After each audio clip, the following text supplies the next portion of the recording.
Hello everyone, a very warm welcome to Study IAS. I hope you all are doing well. I hope आप लोग अपनी तैयारी अच्छे से कर रहे होंगे एंड करंट अफेयर्स को डेली स्टडी आईएएस के साथ कवर कर रहे होंगे। इस पर्टिकुलर लेक्चर में हम इरियो मोते आइलैंड के बारे में देखने वाले हैं। प्रोनाउंसिएशन इधर उधर हो सकता है बट इरियो मोते आइलैंड अगर आप लिटरली समझें तो यही इसका नाम है। एंड ये जो आइलैंड है इसको हम क्यों कवर कर रहे हैं?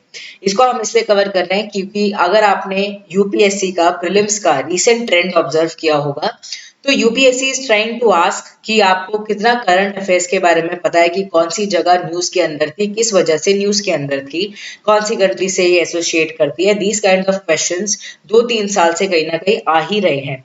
इसीलिए हमारे लिए इम्पोर्टेंट हो जाता है अगर कोई भी जगह आती है न्यूज के अंदर किसी कारणवश तो जानना कि क्या कारण है एंड क्यों ये पर्टिकुलर ये जो जगह है ये क्या स्पेशलिटी है, क्यों ये न्यूज के अंदर है, सब हम यहाँ पर कवर करेंगे। देखिए ये जो आइलैंड है ये एक काफी इम्पोर्टेंट आइलैंड है। इसके अंदर क्या स्टार्ट हो गया था 2016 से यहाँ पर जो कोरल्स है उनका ब्लीचिंग स्टार्ट हो गया था, कोरल ब्लीचिंग स्टार्ट हो गया था। बट अभी रिकवरी देखने को मिली है एंड थोड़ा सा साइंस रिकवरी के देखते मतलब दिखने को मिले हैं, therefore it is in news. अब सबसे पहले तो आपके लिए इंपॉर्टेंस रखता है कि इसकी लोकेशन क्या है, तो इसकी लोकेशन आप यहाँ पर देख सकते हैं। इरियोमोतो आइलैंड कहाँ पर है? ताइवान के बिल्कुल पास है।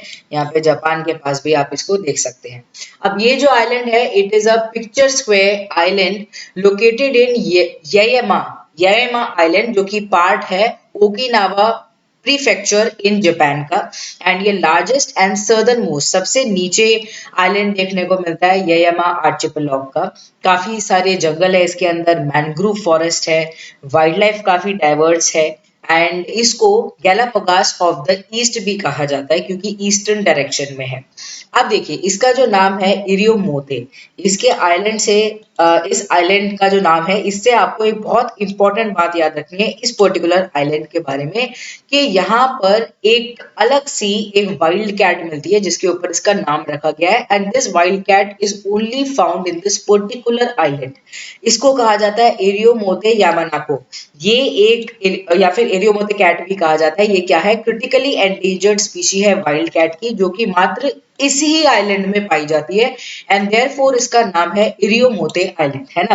अब आपके लिए क्या क्या इंपॉर्टेंट हो गया? सबसे पहले तो ये it is related to Japan. Then आपके लिए इंपॉर्टेंट हो गया इसका नाम इरियोमोते क्यों है, क्योंकि Iriomote yamaneko a kind of wild life wild cat is found in this particular island only. यहाँ पर मैंग्रोव फॉरेस्ट काफी अच्छे हैं and numerous birds fish and wild life sanctuary wild life यहाँ पर रह रही है, ठीक है। तो इसलिए भी ये इंपॉर्टेंस रखता है।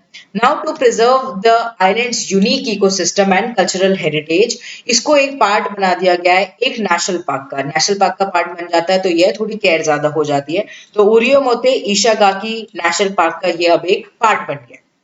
अब देखिए यहाँ पर हो क्या रहा है, यहाँ पर जो कोरल्स हैं, कोरल्स क्या होते हैं? कोरल्स इनवर्टिब्रेट एनिमल्स हैं belonging to a large group of colourful या फिर फैसिनेटिंग एनिमल्स जिनको निडेरिया कहा जाता है। एंड हर polar animal is called a polyp, है ना। हर को कहा जाता है एज अ पॉलिप एंड ये कॉलोनी बना लेते हैं, बहुत सारे एक साथ आ जाते हैं। ये जो कॉलोनी बनाने का प्रोसेस होता है ना, इसको भी कुछ कहा जाता है, इसको कहा जाता है एज बडिंग, ठीक है। यहाँ पर नहीं लिखा हुआ है बट आपके लिए इंपॉर्टेंस है इस पर्टिकुलर वर्ड की कि ये जो कॉलोनीज फॉर्म करते हैं इसको कहा जाता है बडिंग। अब ये जो पॉलिप्स हैं इनके पास माइक्रोस्कोपिक एल्गी होता है जिसको कहा जाता है जूओजैंथली, जो कि इनके जो टिश्यूज हैं उनके अंदर रहते हैं। कोरल्स एंड एल्गी इनका रिलेशनशिप कैसा है? सिम्बायोटिक रिलेशनशिप है, ये म्यूचुअलिस्टिक रिलेशनशिप है। कोरल्स प्रोवाइड करते हैं जूओजैंथली को या फिर एल्गी को with compound necessary for the photosynthesis, whereas जो zooxanthellae है वो कोरल्स को ऑर्गेनिक प्रोडक्ट ऑफ फोटोसिंथेसिस जैसे कि कार्बोहाइड्रेट ये सब प्रोवाइड करता है। तो ऐसे ये कैसे रहते हैं? सिम्बायोटिक रिलेशनशिप के अंदर रहते हैं एंड इस तरीके से ये मल्टीप्लाई होते चले जाते हैं। बट अब हमें ब्लीचिंग देखने को मिली 2016 के बाद इस पर्टिकुलर आइलैंड में, बट अब क्या हो रहा है? रिकवरी हो रही है। अब हार्ड कोरल्स जो है, देखो कोरल्स भी दो तरीके के होते हैं, हार्ड कोरल, सॉफ्ट कोरल।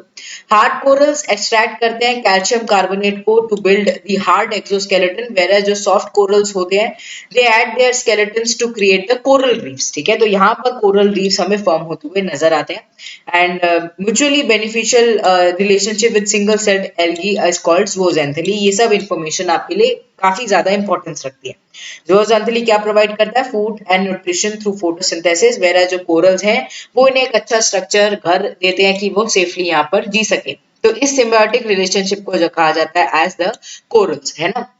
अब zooxanthellae give coral their vibrant colour. तो अगर आपसे पूछा जाए कि कोरल्स के अंदर जो कलर आता है वो किस वजह से आता है, वो ज़ूओज़ैंथेली की वजह से आता है।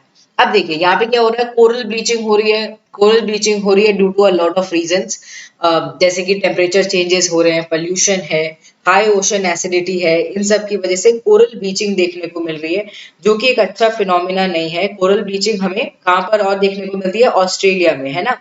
बेसिकली यहाँ पर होता क्या है, corals are stressed due to the changes, जैसे कि टेम्परेचर में चेंज आ रहा है, हमें पता है कि टेम्परेचर बदल रहा है, या ओवरऑल हमें अर्थ पे लाइट के बेसिस पर, न्यूट्रिएंट के बेसिस पर किसी भी वजह से अगर स्ट्रेस आता है, जो कोरल्स हैं दे स्टार्ट ब्लीचिंग। ठीक है, बेसिकली वार्मर वाटर जो टेम्परेचर है वो कोरल ब्लीचिंग को कॉज करता है, एंड इसकी वजह से प्रॉब्लम स्टार्ट हो जाती है।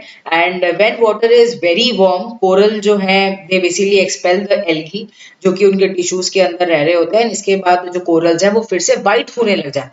ये होता है कोरल ब्लीचिंग। ओके, तो ये यहाँ पर हमें देखने को मिल रहा है, इसकी वजह से सिनेरियो बिगड़ रहा है। And bleaching process stressed coral expel the zooxanthellae, and उसके बाद वो पेल हो जाते हैं एंड सिचुएशन बिगड़ जाती है। इम्पैक्ट ये है कि सीवियर एंड प्रोलॉन्ग्ड ब्लीचिंग अगर होती रहे, इसकी वजह से कोरल्स की डेथ हो सकती है, एंड इतना जो फ्रेश मरीन बायोडाइवर्सिटी हमें देखने को मिलता है वो सब बिगड़ सकता है।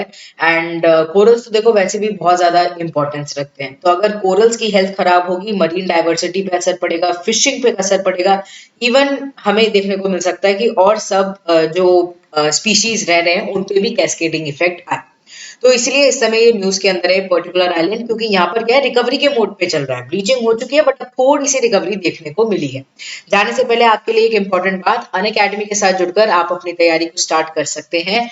एंड अभी क्या हो रहा है, एनुअल प्राइस हाइक होने वाला है आगे अप टू 10% का, तो you can avail the benefit now. Subscription आप ले सकते हैं, एंड कोड आपको मैं बता देती हूँ, कोई भी आपको अनअकैडमी का कोर्स लेना हो, कोड आपको एक ही इस्तेमाल करना है, AMSLIVE लाइफ। इस कोड का यूज करेंगे तो आपको एक्स्ट्रा बेनिफिट जरूर मिल जाएगा। जुलाई एक्सटेंशन ऑफर से भी आप जुड़ सकते हैं using the same code. Unacademy UPSC promise से जुड़ सकते हैं। You can also purchase Unacademy's UPSC specialised notes Hindi as well as English में। ऑल स्टार बैच से जुड़ सकते हैं, प्रतिज्ञा बैच से जुड़ सकते हैं, ऑप्शन की तैयारी अनअकैडमी के साथ कर सकते हैं। ऑल्सो 23 जुलाई यानी कि कल होने वाला है आपका फ्री टेस्ट सुबह 11 बजे। 1 घंटे का 50 क्वेश्चन आपको करने होंगे, जरूर देना। अच्छी रैंक आती है, स्कॉलरशिप मिलेगी। You can also win exciting gadgets, and monthly current affairs magazine भी आ गई है अनअकैडमी की, आप इसको भी डाउनलोड कर सकते हैं। नीचे आपको लिंक डिस्क्रिप्शन बॉक्स में मिल जाएगा। चलिए मिलते हैं कल। जाने से पहले अगर आपको वीडियो इन्फॉर्मेटिव लगी हो, जल्दी से लाइक का बटन दबा दीजिए, स्टडी है इसको सब्सक्राइब कर लीजिए, एंड ऐसे ही हमारे साथ जुड़े रहिए। Bye bye, take care.